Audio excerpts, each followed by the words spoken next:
Please, I'm begging you. There's homeless drug addicts in front of the schools. My children aren't safe. Look, if you were a transgender migrant, I could get you a free pussy. Let's move the drug addicts closer. Bass already solved crime. I endorse her. Next!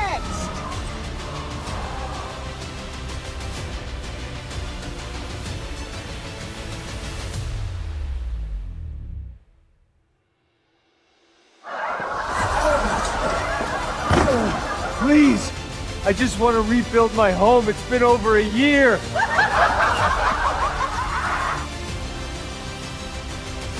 Mom, look.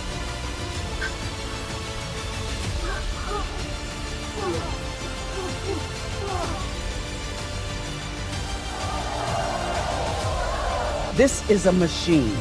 If we want to burn this town to the ground, pull through that! I feel so close. You can do it, Spencer! Right now.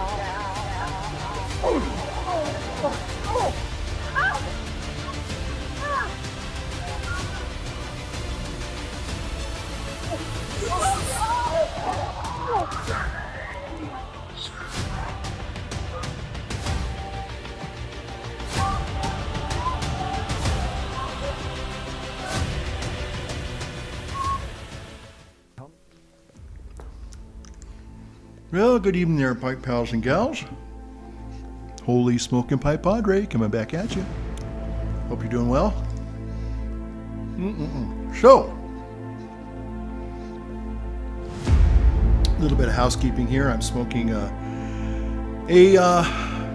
Dunhill Zodiac pipe that I got a number of years ago. And in it, I'm smoking. What am I smoking? I'm smoking Hell of the Wind, Hell of the Wind, Hell of the Wind. And I was going to be smoking this tonight, Irish, it looks like I said weed, Irish dew, Irish weed, Irish dew. But I didn't, I might have opened this once before, but I can still feel it's still kind of got that original moistness to it. So I thought, you know what, maybe just hold off on this for a little bit while longer. Yeah. Anyway, I don't think I packed the old Briar successfully tonight, unfortunately, tonight.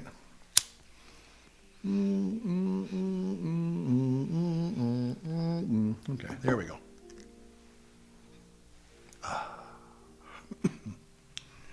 Got a little bit of coffee here tonight. At my elbow. I know that maybe some of you noticed that I gave up my caffeine about a year ago. But I reintroduced caffeine this Easter in celebration of Easter and Pascha. So, ouch. I actually gave up caffeine for over a year. And you know, I have mixed feelings about it. I don't have, I know that some people have problems with caffeine. You know, it kind of messes up your sleep. And I have to say that I didn't notice a whole lot of difference when I did give it up, when it came to my sleep, because I still slept kind of one of those toss and turner type people. And so yeah, I don't think it really, I'm sure it does on some level. The caffeine does, you know, keep the old adrenaline probably pumping long after it should, but still. Anyway, so I have kind of mixed feelings. I love my coffee, enjoy it, but giving it up for a year was kind of like, well, you know, it's like, what's the benefit? I didn't see a real benefit. Now, maybe there was a subtler benefit that I don't yet perceive yet. So it's been about a month now. Let's see, has it been a month? Let's see, we're coming up on the 6th week of Easter. So it's been a little over a month that I've been back on the old caffeine. So we'll see. Maybe you know, giving things up once in a while is not a bad thing. It's just not a bad thing at all. That's good. That's good. I like this. Hallow the wine. Okay, so I played. Well, I'm back tonight, folks. Let me tell you. Some of you are going to go, oh, the old Padre's back. The old Padre's back. Yeah. Going to talk. You know, I've noticed some of my YouTube people that I watch, might even talk about one of them, might surprise some of you,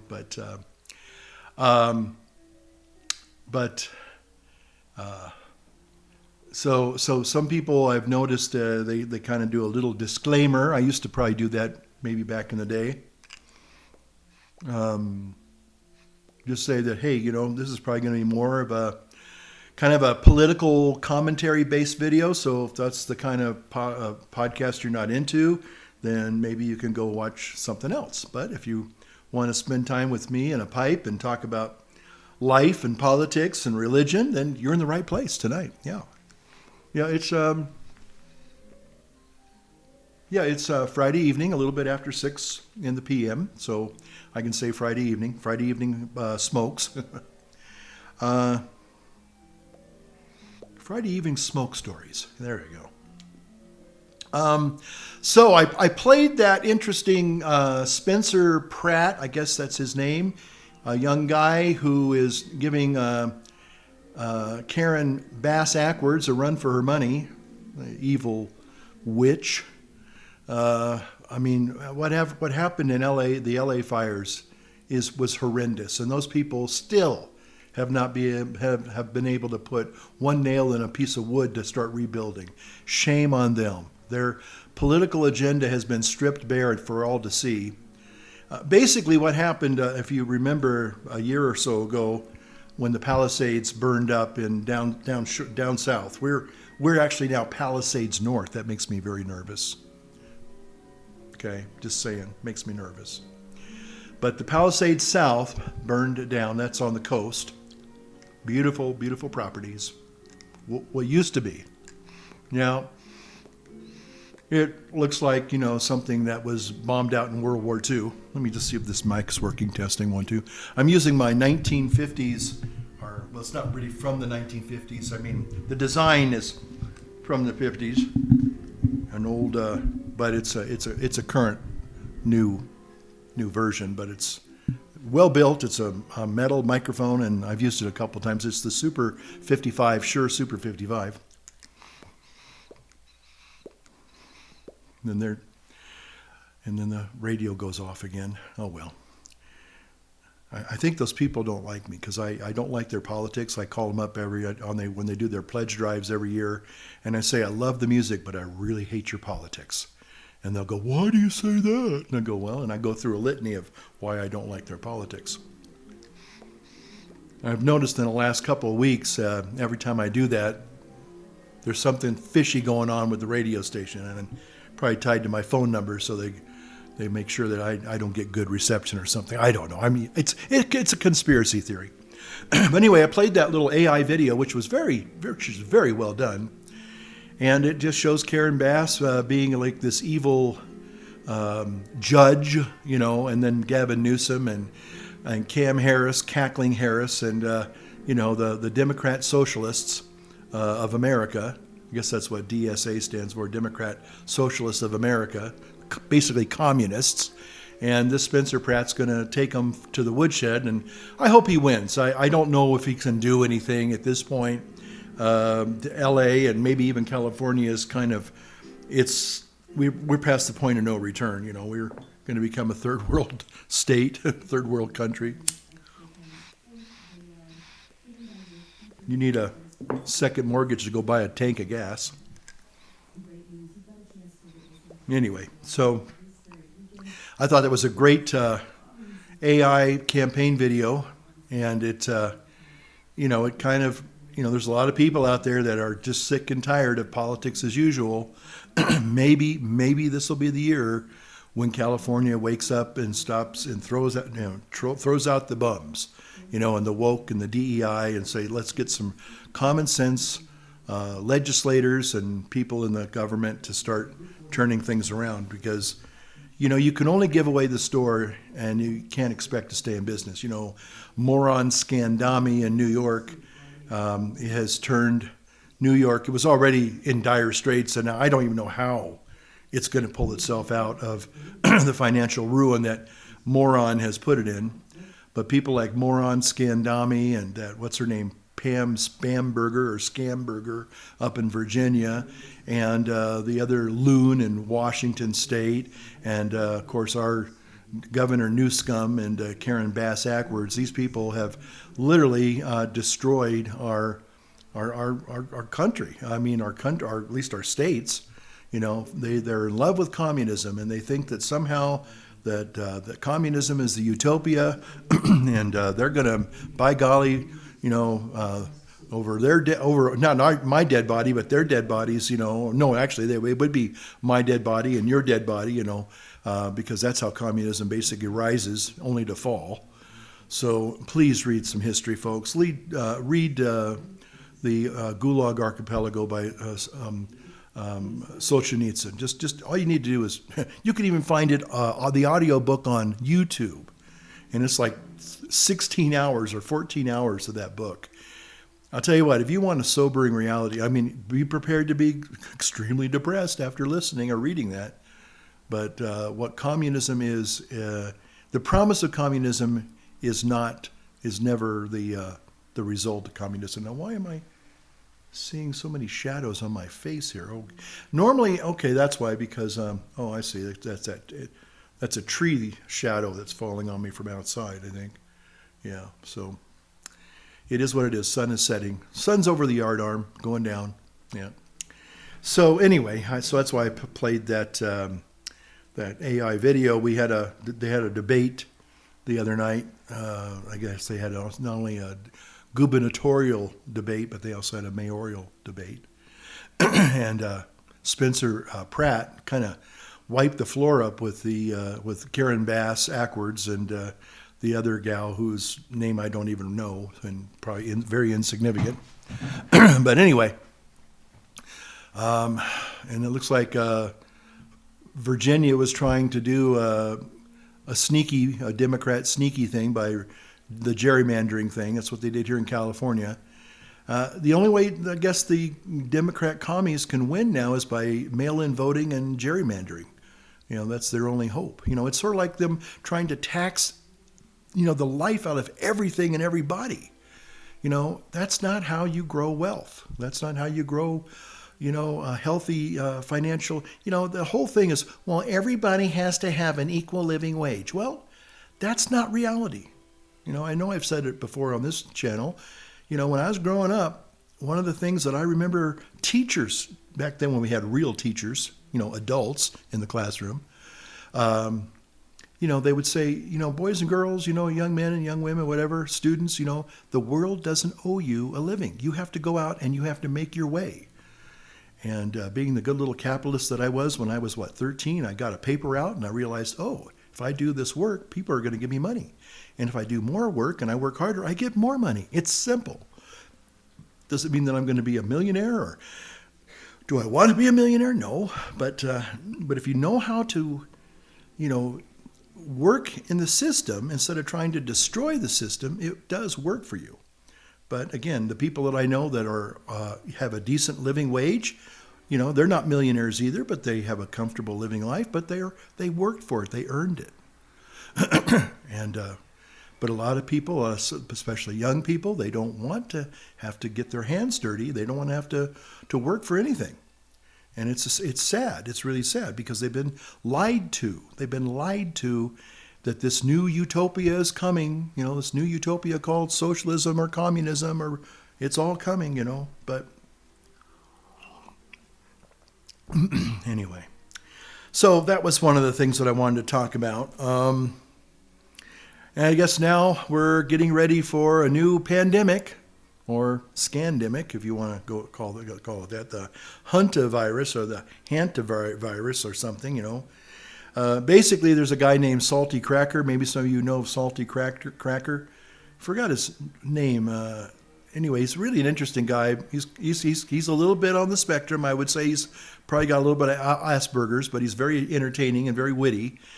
But basically, and I think the doctors are the ones that are really in the know that I trust. Basically, just don't be eating rat poop and you'll be okay. Yeah, that's right. Yeah, don't eat rat poop. And unfortunately, I guess when people store things like sodas and maybe coffee filters and paper cups and things like that, and especially in a cruise ship, a lot of rats in those ports. So apparently they got some contamination going on there. And lo and behold, people get sick, and sad, a few people did die. But now I'm seeing people getting on there with their N95 masks and telling everybody, you need to mask up now. I think I still got some of those blue surgical hospital masks in that drawer there that I got a box of them for COVID. I have to tell you, I didn't take it. Now, did I get COVID? I got COVID twice. I got the norovirus. Is that right? No, the Delta. I'm sorry, the Delta version of the virus, which was the most severe. And I got sick. I'm not going to lie. I was sick for probably about a good 10 days. It was miserable. My best friend got it. He was miserable. All my friends got it. All the people in my parish, to some extent, got it. But then we had the camps of people, you need to mask up and you need to get that vaccine, and because the vaccines were safe and effective, don't you know? Yeah. Knew a lot of people that got the vaccine and were touting, oh, I got the vaccine. They got sick. They got sicker than the rest of us. That should tell you something. I even had my 2 or 3 of my videos taken down because I said what I'm saying right now. Oh, you can't say that. You can't say that. We're going to cancel you. Anyway.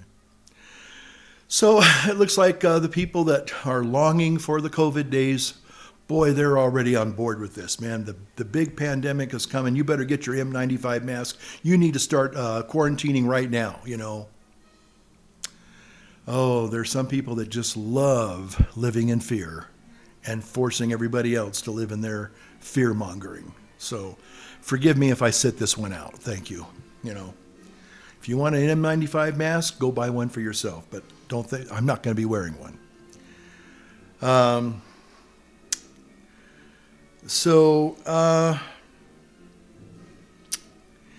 Yeah, okay. So a couple of things I wanted to talk about in regards to, I guess, the church and the Pope.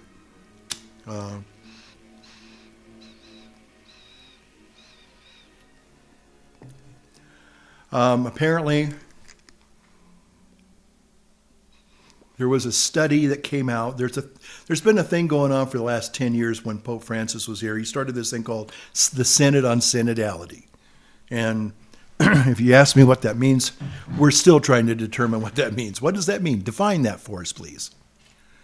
And so the Synod had some report that came out yesterday. It was published yesterday, and it was saying, they believe that, again, that maybe gay marriages are, there's nothing wrong with them, And again, I'm not here to beat up on gay people, but when it comes to certain issues in the church, the thing is that report carries about as much water as a wet paper towel. Okay. First of all, it's not official, authoritative teaching, and it would have to be. It doesn't even have to be debated because the church has already made it very clear that these kinds of relationships, in the church are not recognized. I'll just say it like that.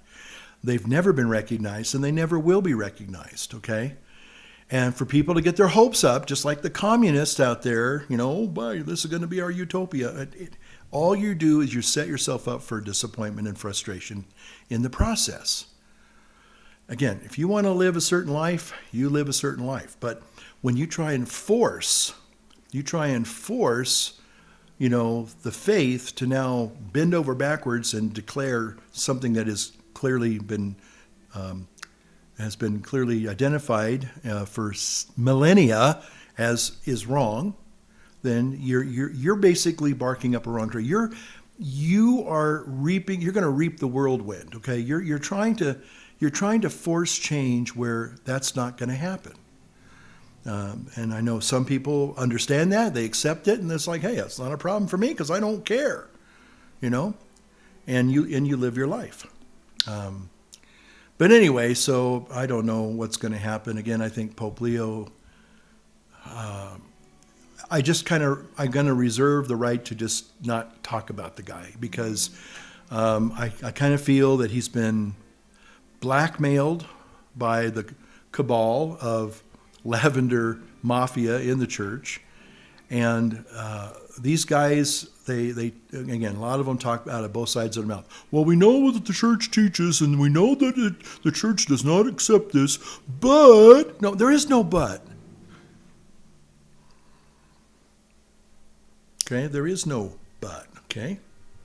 Sorry if it was a little crude what I just did there, but yeah, there is no but, okay? Not in this issue, okay? So you just have to just move on. Just move on. So the other issue, I guess, is the Pope and President Trump. And again, here's the thing.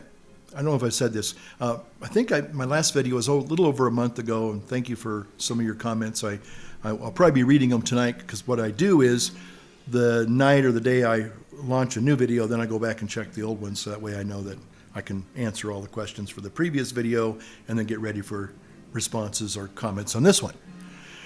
But anyway, the Pope, again, we certainly pray for peace. I'm not a warmonger, but at the same time, a pope is supposed to be, the word pope comes from pontiff, which means bridge builder. And if you're nuking one side of a bridge, you're not building any bridges, okay? And for him to attack President Trump, to attack America, again, just war theory, we're going to have to, usually a just war is kind of determined after the fact, because then you can look at all the facts, things that led up to it, the actual prosecution of the war, its resolution, the aftermath, So that's kind of like something you would have to kind of like do a post-mortem on to say, yeah, it was a just war. But my problem is that the Pope basically just started lambasting President Trump, maybe not by name, but the president, or he was saying, those who start wars, their prayers aren't heard. Well, so you're telling me that all those soldiers that during World War II, or maybe even our American Civil War, their prayers weren't heard? Oh, okay, yeah. Mm-hmm. Again, one of the things that he doesn't take into any account is the atrocities of the Iranians. 47 years of atrocities, the bombing of the Marine barracks and Khobar towers and all the pseudo-proxy terrorist things. Come on. And then the real threat, of a nuclear weapon. It wasn't like mass destruction, weapons of mass destruction, like, let's go find them, We know that they have them. They were telling us they have, 60 grams of uranium, depleted uranium. You ready to go? They were going to make several missiles. We have been blessed that we haven't had to be attacked except for terrorist attacks. But if they were lobbing missiles like they did in Israel, I'm sure we'd have a different way of looking at this whole thing, and especially the Pope. Because they wouldn't be hitting innocent. They wouldn't be hitting just military targets. Oh no, they'd be hitting cities. They'd probably hit San Francisco. The old good old gay San Francisco. That would be one of their big targets probably. New York City, of course, Los Angeles. Maybe, but again, I guess there'd probably be more of an East Coast thing. But then again, I don't know. I guess they're equidistant, if you think about it, They could have gone east or west, as long as about the same range. Anyway, just saying that if they had nuclear weapons, they definitely would have used them to some extent. And they may have a dirty nuke that they could still surprise us with. We don't know. But they have made it very clear that Israel cannot exist and the United States is the great Satan. So they have to destroy us. It's in their religious DNA. It's not like we have a difference of a difference of opinion on the Blessed Virgin. No, it's you guys are the great infidels and we have to kill you. Okay, that's the way it is. So anyway, but I think the Pope was. I think he should have been more diplomatic. He could have talked about, both sides, are engaged in this struggle, and he hopes that they both can find a way to negotiate this and before it does get any worse. But to blame President Trump and America, I think was wrong. I just think it's just like if somebody came at you with a gun. Maybe they haven't fired the first shot, but they pulled that gun out of their glove compartment and they're walking towards you, okay? They haven't started shooting yet. There's nothing that says you have to wait until they bloody your nose or they start hurting you. If you see a clear threat, you have every right to respond. That's what just war theory is based upon. It's based upon the Good Samaritan. So we know that the Good Samaritan finds this guy that was beaten up by the robbers, and he does everything he can to minister to him. And so, but part of the theory goes that if had the Good Samaritan come around the corner when those guys were beating him up, and he could have fought them off, even to the point of using, deadly violence to stop them, he would have, and it would have been justified. So that's the way I see this, as being played out, is that this was a great threat to us, and we had to respond. And so instead of waiting for them to, wake up one morning to a nuclear bomb hitting us or blowing up in one of our big cities and killing tens of thousands, if not millions of people, you don't have to wait for that. There is a clear and present danger, and it needed to be addressed. So, but I think that a pope, more like a Pope John Paul II, you saw how he was very, very tactful when he dealt with the Soviet Union. He didn't provoke them to the point that they would respond with violence, but he was very deft and very, very skilled in his way of negotiating and dealing with those people. And with both sides, okay? He lived through the Nazis, he lived through the communists, and he knew that he had to be as wise as serpent and gentle as doves. And I think because of him and President Ronald Reagan, may they both rest in peace, brought an end to the Soviet Union. So, and so if that's not enough exciting stuff to talk about in the first half hour here, I guess today or yesterday or maybe the last 24 hours, hold on.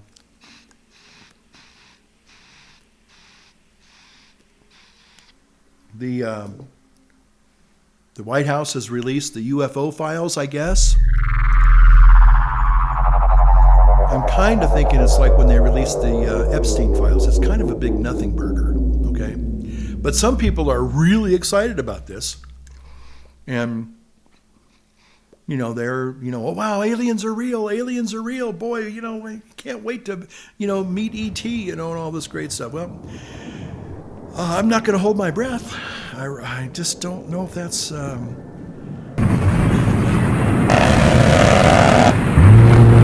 to be excited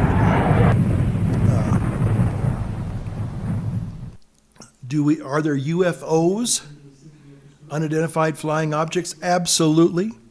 But does that mean they're extraterrestrial aliens from planet Xenon? Well, the jury's still out.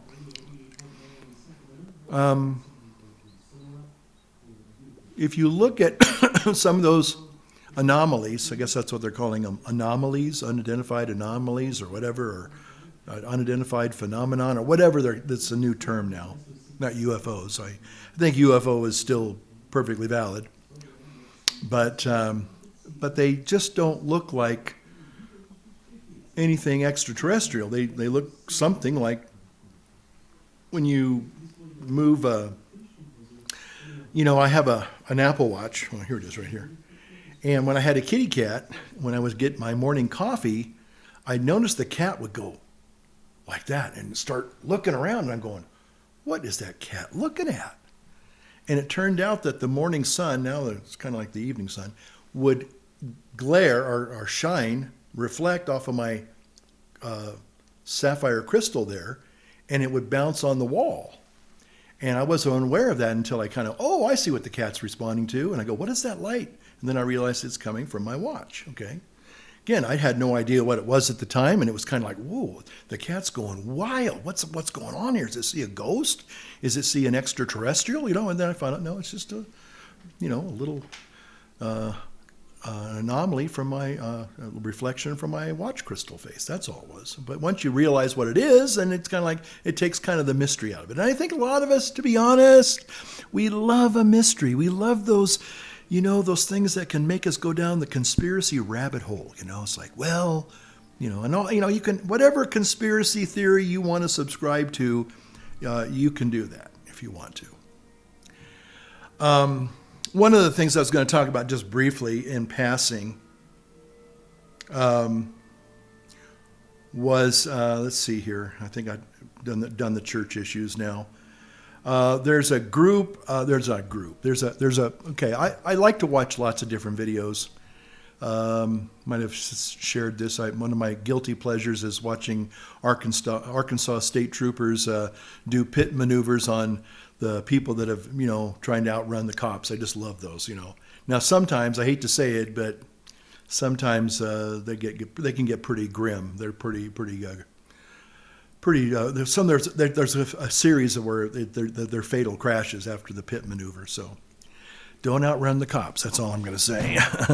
But I watched a guy named Sergeant Curtis, and he's an interesting guy. I guess he was a former Texas police officer. Now he's a YouTuber, and he's got really good content. I really like his style. Unfortunately, I'm going to put myself in this category. There are a lot of YouTubers that talk too much, and I'm one of them. Freely admit it. I talk too much. I know that. But Sergeant Curtis will play a video of a officer, doing a sobriety check or a road check or whatever, pulling somebody over, and he'll just comment very briefly. He'll talk about the presence of the officer and his procedures and if they're spot on or he needs some work on those things. But he doesn't give a lot of running commentary. He lets you watch the video, and I like that. And so he has a lot of good videos. I've been watching a lot of Sergeant Curtis videos. So he's one of the guys that I like to watch, along with the Arkansas State Troopers and other police shows. And then, of course, murder mystery stuff. Sometimes, so unfortunately, as grim as it is, sometimes, you kind of get pulled into what prompted, what caused that person to commit these crimes, And then, but there's another, again, I'm going to have to clarify this. They're a couple, I guess they're still a couple, they're called Grim Life Collective or something like that, Grim Reaper Collective. Anyway, it's this husband and wife, and basically their shtick is Halloween. Sometimes they do real life crime, sometimes they do paranormal stuff, sometimes they just talk about... they kind of have I wouldn't say it's in a certain genre, but it kind of tends to be more of the macabre kind of genre, I guess.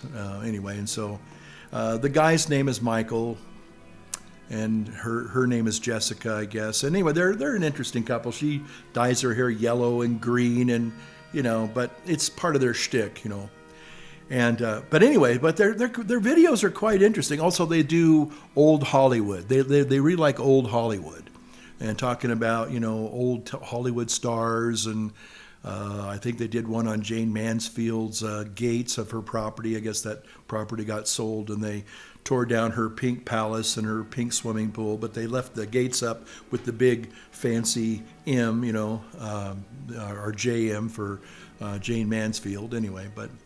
And so sometimes they do some interesting. Then they've been going to Europe for a couple of years, and they do, they show places that were supposedly haunted, or And sometimes I talk about old churches, and the guy has a very interesting. He never cusses. That's one thing I really like about him, and he's very respectful.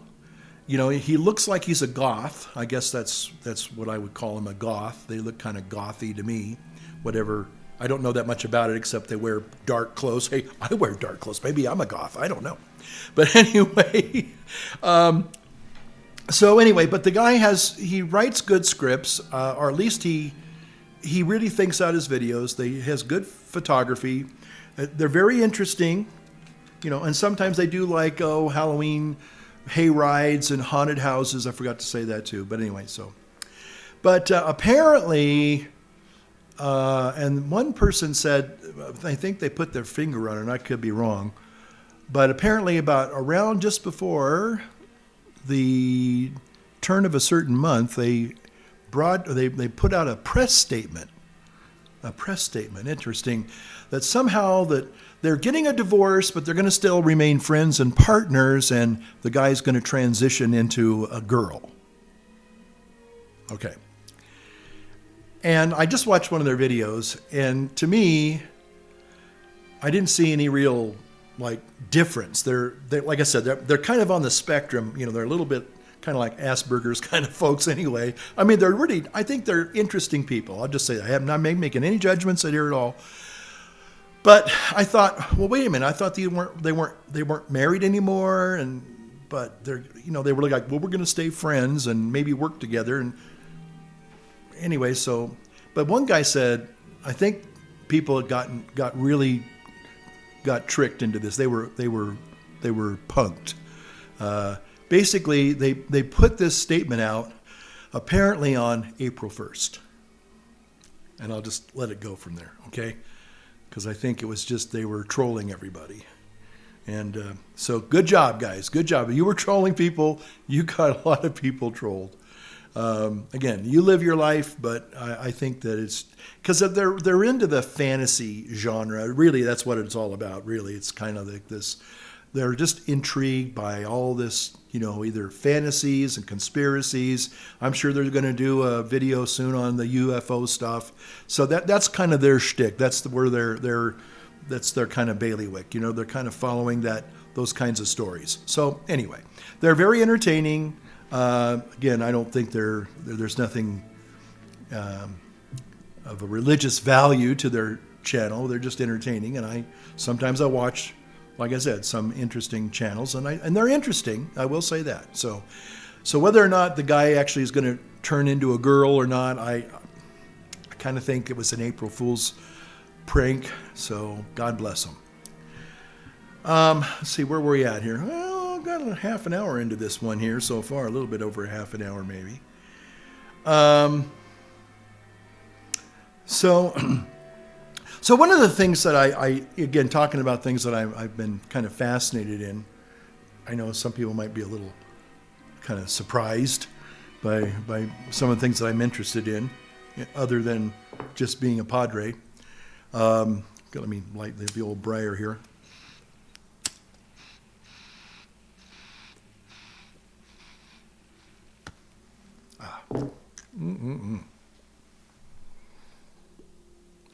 That's good. Whoops. Oh, heck. I hate that. I should start wearing that red jacket because I still get burns in my shirts. These shirts aren't cheap either. I'm being very irresponsible when I smoke in these shirts because they get singed and then they get little holes in them and then they just, But anyway, the pipe is good, and it's drawing just well. It's drawing really well. Delicious. A film that I saw years ago, when I say years ago, it's probably, 14, 15 years now, which was a fascinating film. And I don't really go in for a lot of contemporary movies.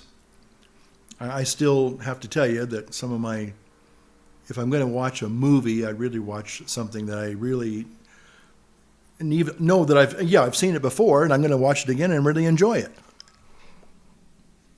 And one of my all-time favorite movies was The Right Stuff. I mean,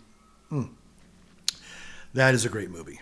That is a great movie. And then in the light of going to the moon again, at least we didn't land there. Maybe in the next one they'll land, but we'll see. I think I talked about this. I know I talked about it on my other channel about Alan Shepard on May 5th. Yes, I know May 5th is Cinco de Mayo, but it was also the flight of Freedom 7 with Alan Shepard.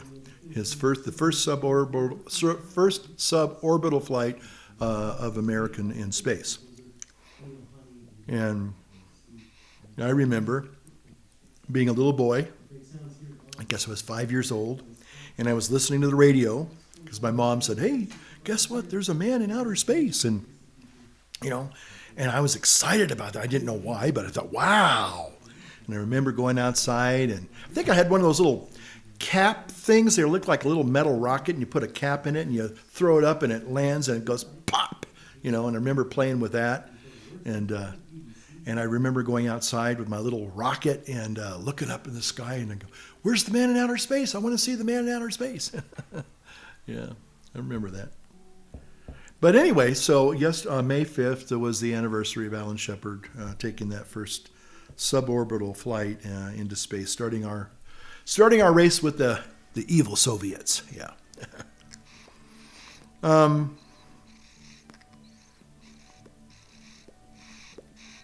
Oh man, is this coming to an end already? Can't be. I just started it a little while ago. Okay, so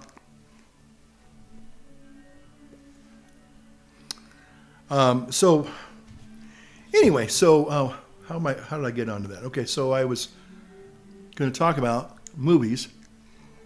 Yeah, that's right. I was talking about Right Stuff, one of my favorite movies. But a movie that I watched, and I just watched it again for the first time after probably 4 or 5 years.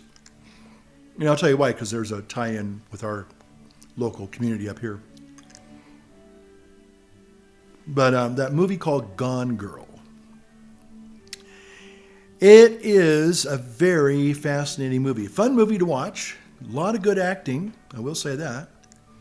A lot of good acting. In fact, what's his name? Not Alec Guinness. No. Alec Baldwin? Is that his name? No. I'll put his name up here. Yeah. That guy. Okay. Yeah. Anyway, so, Alec Baldwin's the other loser. I hate this one. I mean, my mind goes blank sometimes, and I know Anyway, I'll put his picture there, and we'll just leave it at that. We don't know who we're talking about. Anyway, he and the girl, Rosamund Pike, I remember her name, play this couple. And a lot of people, kind of like the Shining movie, there are certain movies that have cult followings, and people try to analyze the hell out of them, and all sorts of, looking at these movies from so many different angles. And sometimes it's kind of like one of these, specialized rabbit holes that people like to go down and, try to figure things out and say, well, this means this and this means that, and this character did this because they mean that, it's like, okay, they analyze it to death, And some people, they kind of like that kind of stuff, and I think it's interesting too. But a lot of people basically look at, Gone Girl, and the reason why I talk about that is because there was a real life. I don't know if I think it made national news, but I don't think most people remember. But there was a girl, a young woman named Sherry Papini, and everyone was because she disappeared it was like a year and a half after the movie came out. So it was like a real life Gone Girl situation in Redding, California. Redding, California. Please forgive me, folks, but if there is a hell, it must be Redding, California. That is one of the hottest places ever. I mean, oh my gosh, summer in Redding, my goodness, it's oppressive. The heat is oppressive. Anyway, so this gal apparently disappeared, and she then reappeared, maybe 3 or 4 months later, and everybody was like, "Oh my gosh, it's just like Gone Girl," and maybe she used that movie as a kind of a test pattern to do her deed. And anyway, so and now she's been on another. Was it one of the other cable TV show where she went on and had like a little segment of videos where she tried to explain herself. And anyway, it was really a heartbreaking situation. And I won't go into that and talk about that because if you're interested in that, you can go look it up. But she has a little documentary telling her side of the story, which is fine. Anyway, but the thing is, so the story basically goes like this, and everyone knows the story, I think, and if you're listening, you probably know maybe the story better than I do, but apparently the guy, there's a couple, and they start off and they're all in love, just like all couples do. They're all head over heels with each other, and they're just in love, and oh man, life is great, which it is for the first couple of years, and then real life sets in as it does, and the honeymoon's kind of over, and now they're dealing with real life. They lose their jobs. The guy's mom has cancer. The girl's folks need money. Okay, the thing was that the girl, Amy, was fictionalized into an idealized version of herself called Amazing Amy. And regular Amy was just regular. She just was kind of lackluster. She just a normal kid. But Amazing Amy in the books, for the children's books, oh man, she could do no wrong. She was wonderful and perfect and sunshine and roses and all that stuff.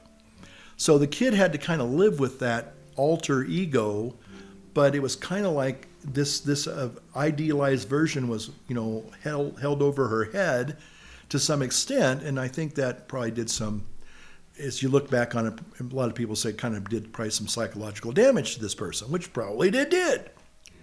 But anyway, so they go through their early years of marriage, and it starts to sour. The relationship starts to sour. And so the guy then cheats on her, and she finds out. Okay, no big surprise there. And so then, you find out in the first half of the movie, the girl's gone, and he kind of looks like, if you remember the Scott Peterson case, the guy looks he almost, to me, there's a strong resemblance between him and Scott Peterson. And it's like, okay, they're really setting you up. This guy killed his wife. For the first half of the movie, he's guilty. It's just we're going to have to go through the whole movie to find out what he did to kill her. But this is where it gets really creative, and it does this psychological jujitsu, on you. It turns out that the gal is faking her own murder to get him convicted of murder, so he goes to the electric chair. Okay, this is where it gets really twisted, and to be honest, it makes the movie fascinating and very interesting. So the first half, you're going, he did it clearly. And now how they're going to show how he did it. And then all of a sudden, it just, like I said, it's like this psychological jujitsu. You're like, what the heck just happened? Because you find out that Amy is still alive and well, and she's setting this guy up to go up the river and get the death penalty. And it's really, and then there's a really creepy, gory scene in the movie. If you've seen it, you know what I'm talking about. And if you're watching it for the first time, it is one heck of a shocker. You're like, my gosh, what just happened? So again, I won't spoil it for you. It's been over 15 years, so I'm sure most people know what I'm talking about. But if you haven't, I don't want to ruin it for you. But again, it's a real one of these horrific scenes that most horror movies would be just dying to, how do we get a scene like that in our movie, because it technically wasn't really a horror movie up until that moment, and then it just becomes this bloodbath of murder, like going, oh my gosh. Anyway, so then the girl goes home to the guy, and he's like, what the hell are you doing, you crazy woman? And basically they, quote unquote, they make up, and anyway. And so, but everybody, the point is that a lot of people want to analyze this movie to death, and I'm not here to really do that. And I've probably watched, at present, maybe 25 movies that have analyzed this movie, 25 videos on YouTube, people offering their own opinions. And everybody wants to look at, one of two things. One of the fact that, the gal's a psycho, real psycho, and, kind of like Norman Bates kind of a thing, or whatever, or Ted Bundy. Well, not Ted Bundy, but I mean, but a person who really is twisted, okay? And to be sure that, yeah, I mean, you can analyze the psychopathy of this person, this individual, the character. One thing I want to say in passing real quick is, why is it that British people can give authentic American accents and Americans can't give authentic British accents? With maybe, the only exception I can think of is maybe that, what was her name? Natalie Natalie Portman. Can't say Portman because that's sexist, but Port person. When V for Vendetta, she actually has a very convincing, to me, one of the few Americans that actually can sound like a real authentic British person or English person. But most people that try to do an American trying to do a British accent, forget it. It just doesn't work. Maybe I would give, what's his name? Again, I'm drawing blanks on these names of these characters. But he played Winston Churchill in, was it in The Crown? I guess it was in The Crown, yeah. He's a very famous actor, and I've seen him in lots of things. But right now I can't call his call up his name. Maybe some of you can. But he played a pretty convincing Winston Churchill, I thought. He did a pretty good British accent, and I mean, you could still tell it was him, but it was passable. But again, I'm not British, so I couldn't tell you that it was really a good job or not. But these British people, or people from the Commonwealth, or the of the British Empire. I guess I can't say British Empire, that's sexist or racist. But anyway, they can put on American accents, and so this Rosamund Pike, she just sounds so, American, New York American, and just incredible. What an incredible gift that gal has. But anyway, so if you look at the character of Amy, and one of the things that everybody wants to talk about is, how psychopathic she is, or sociopath. Actually psychopath. And yeah, you can certainly look at that, or they like to say, well, Nick was a sleazeball. He kind of had it coming, and good on Amy for setting him up, kind of thing. And there's lots of other in betweens. But here's the thing I wanted to say is that, because people try to say what it's all about, this psychological problem, this evil. They want to, there's an evil person. But one of the things that I think that they don't address, and it's actually there in kind of plain view, and they talk a lot about they read a lot from her diary. She creates this diary so that in the end she has something to back up the fact that she was afraid, and that's why she did some of these crazy things. And so there's like a record that she can use as an alibi if it ever comes back to haunt her. And but one of the things in the diary in the early days when they're happy and in love and all that stuff is that, and again, I just want to say, instead of looking at it as just psychopathy and saying, oh, this was an evil, crazy person, again, what she did was wrong. Everybody would mostly agree with that. Morally, she was, kind of a twisted, bankrupt character. But the thing that I think that they kind of overlook, and this ties in with real life. This is what I'm going to say, because not everybody marries a a psychopath. Maybe they act psychopathic from time to time. You might think you married, Dr. Jekyll and Mr. Hyde. Maybe you did. I don't know. But for the most part, it's just basic life. And what I'm talking about is that, okay, so first of all, this girl, the character, is kind of a little bit messed up because her parents write this fantasy series about the perfect Amy, and that, perfect Amy is the good Amy, and you're just the ordinary Amy, which maybe you're not so good. You're kind of the bad Amy. I mean, that would mess up anybody. I mean, just think if you come from a big family. I didn't come from a big family, but I came from, I had older siblings, and to some extent, and again, I don't hold any grudges now, but I was kind of always compared to my older brother who was perfect. I mean, I heard that. Well, he's perfect, and you're, and I always felt so, belittled by that and humiliated by that. And then there were other issues I won't go into, but still, there was that sense of, well, he's the good one and you're the bad one, or he's the smart one and you're the dumb one, And I got that growing up quite a bit. And then the other thing was that she says in her diary, and this is the thing I think really got me. I was as I was going to sleep, I kept saying, what is it that is bugging me about this movie that no one's talking about?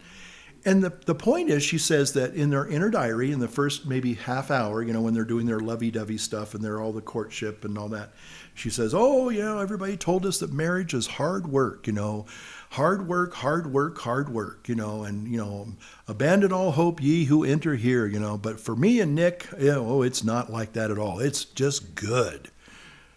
And I thought, boy, you're really setting yourself up. Because marriage is hard work. Any relationship is hard work. Any kind of relation, whether it's a business relationship, it's a sibling relationship, it's a marital relationship, it's a worker relationship, it's hard work, even in the best of times.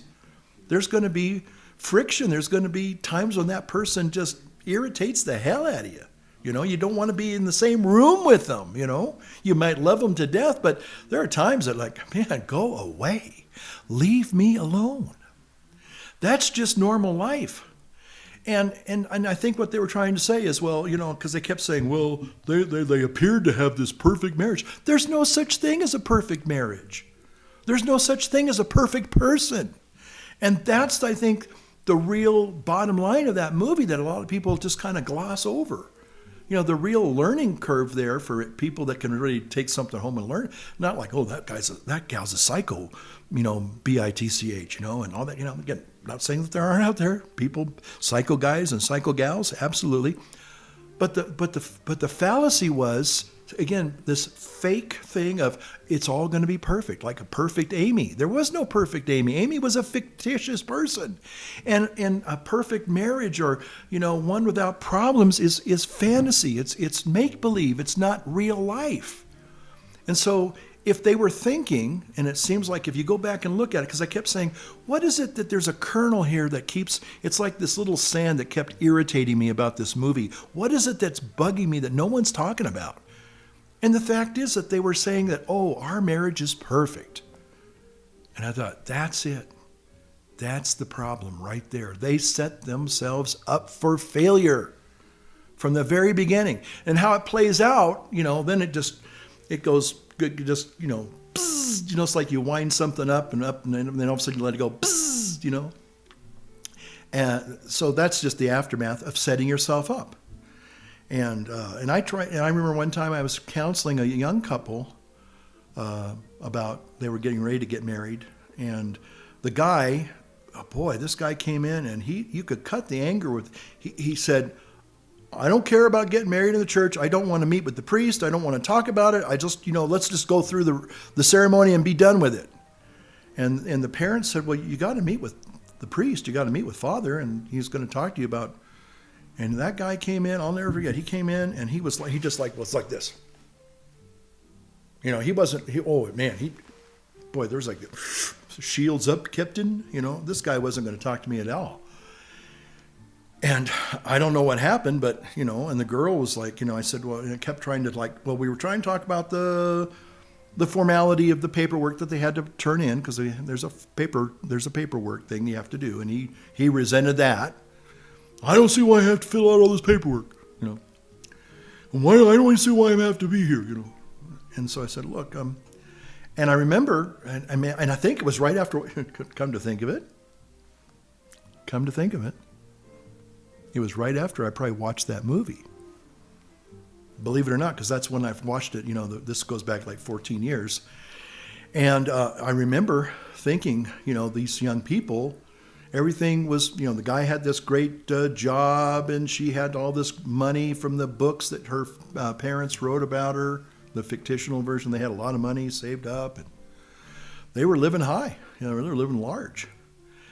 And then I realized, after some real life experiences that I had had and seen in real life of couples going through some really dark times, how it all can change like that. And I kind of got a little serious. I didn't get like super preachy. I said, look, you're apparently, I don't know you. I said, I'm glad you came in today. I'm sorry this is an inconvenience for you, but you're asking me why you need to be here and listen to what I have to say. Well, this is what I need to say. I said, right now, you're a young guy. She's a beautiful young girl. You've got a great job. But what happens in, say, 2 or 3 years, maybe you lose your job. Maybe you have an accident. Maybe one of you has a horrible car accident, and now you can't work for 6 months. Maybe you can't work for the rest of your life. You're going to be an invalid. One of you will have to take care of the other person. What happens if you have a baby, a child, and it's a Down syndrome child, or it has serious health issues that you're going to have to tend to the rest of your life. I started I didn't do it intentionally to be beaten up on these people, but I was kind of taking the rose-colored glasses off. The guy didn't really want to be there, and so I just said, hey, you don't think you need to hear what I have to say, and maybe you don't, but let me just share with what I'm going to say. And I just remember putting it out there in real life that, as healthy and as young, successful and good-looking and, all these things that you are right now, that is going to change someday. You're going to be an old fuddy-duddy like me someday with little hair and, and a punch, and, she's not going to be she still might be attractive, but to you, but she's not going to be, as she is, as you see her now, And I said, life has a horrible way of changing, and sometimes it can change just like that for the worst. I don't want to scare you, but that's reality. So I found out later that the young couple, they decided not to get married. And the parents of the girl, they were pretty upset with me. They said, you really laid it on pretty thick. And I said, I wasn't trying to discourage them. I was just trying to make them see, I was trying to make him see reality. And it turned out, about a year later, I found out that they found out that he was cheating on her all along. And so then it was kind of like, well, I'm glad that you did give him that talk after all. Again, not taking any bows here, not taking any credit, but again, but that's the way it was with the Gone Girls thing. That's what really kind of kept bugging me. I'm saying everybody's talking about the psychology and all those other, psycho issues. But I said, I'm not saying those are wrong. I'm just saying that there's something more fundamental that's really important. And I think a lot of people probably, they sense it, but they don't address it. They don't acknowledge it because it's a little too close to home. The bottom line is that there is no such thing as a perfect relationship. And marriage is hard work. Relationships are hard work. In the best of times. And so that's why I thought that was a fascinating movie to kind of go back and kind of analyze on my own, and then kind of share here my little version of my little analysis of Gone Girl. So anyway, like I said, I probably talked too much. I know that already. But so thanks so much for taking time with the old Padre. It's kind of went over my usual 55 minutes. I've noticed I usually go about 55 minutes, so this is almost 10 minutes long. So if you put up with me this long, thank you so much.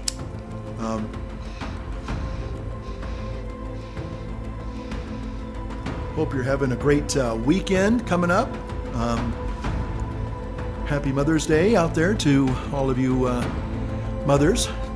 Okay, I know we have some pipe smoking gals out there from time to time, so God bless the old pipe smoking gals. Love you. So, light up your world and light up your pipe. And we'll see you all in the next one. Take care.